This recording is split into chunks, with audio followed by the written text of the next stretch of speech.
PepsiCo is getting low, low, low in today's episode. We're going to discuss why you want to get behind what PepsiCo and apple bottom jeans are doing. Okay. So, well, I said like our recent AI episode was going to be your favorite. This might actually be your favorite episode. You'll wonder why? Bang, right there. And so, to celebrate the return of apple bubbly flavor, Bubbly partnered with Nellie's revived apple bottoms, right? A limited apple bottom jeans. So it's an apple bubbly jeans bundle. And so wow, the jeans, really thank you very much. I try every day. And so as you can see here, the jeans have the signature apple bottom pockets on the back. Yeah. And they are now shaped so that you can fit a bubbly can in the pocket. Why you I want to do that? mean, so I'm smart. Not quite sure. Should we reveal the new commercial to everyone? I don't think so. So, look, the reason why they're doing is they're targeting millennials who grew up with this song. A little spillover down after the Gen Xers. Yeah, there we go. Those that have like clubbed it out. Yeah, check it out.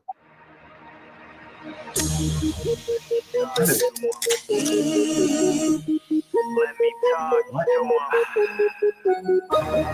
Let me talk to him. Come on. Shawty out them apple bubbly jeans.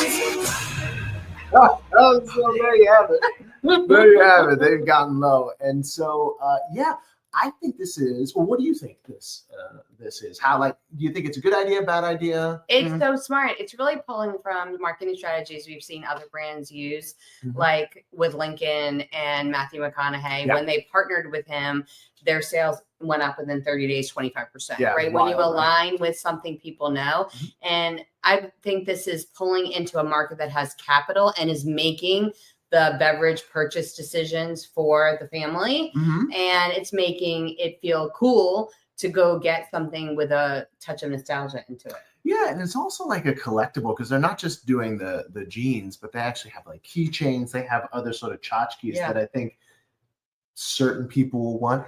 I'm not particularly interested in that, but then again, I'm not the target market. They're not making jeans with a man zipper. They don't care about me. But I love it. What I love is that they're doing this combination thing that we talk about in marketing a lot, which is a kind of like.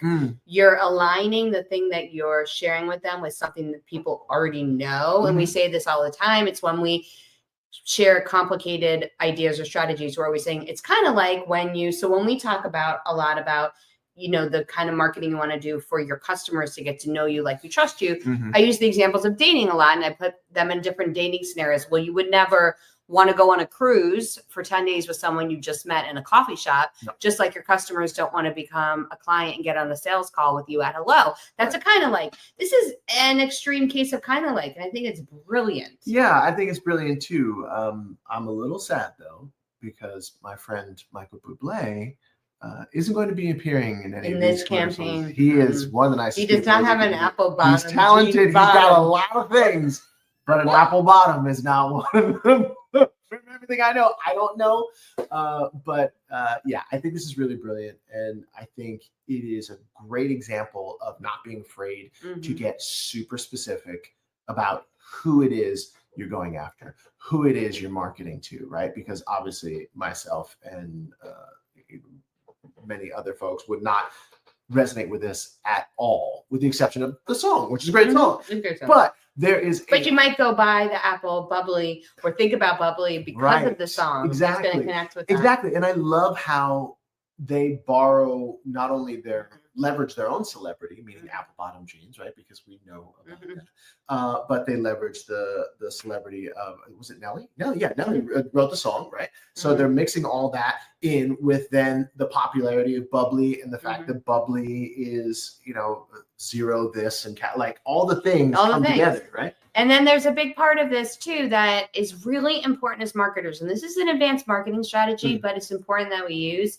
They're using something relevant to their target market. Right. And so when you're giving examples in your marketing, are you thinking of what your target market knows, likes, and trusts? So we know that our target market tends to be professionals who own a business already, who are into some kind of athletics. They run on the weekends, they bike, they are active. So a lot of times in the marketing, I bring up sports references. I talk about the softball teams of my daughters and different experiences they're having. We know that they travel. So we talk a lot about our travel stories. We're bringing up relevant things. We know what songs they listen to, what shows they watch. So we'll bring in examples from those things as well. And tell you, I don't spend a lot of time talking about my true love, which is Bravo's reality television, because that's not my target market. They're not listening to it. Right. Yeah, exactly. And so I don't talk about what I talk about the shared common interests that we have with our target market, because those are the things that you want to do so it's relevant. And in fact, recently I kind of said how I'm not into Pokemon, and I got a very angry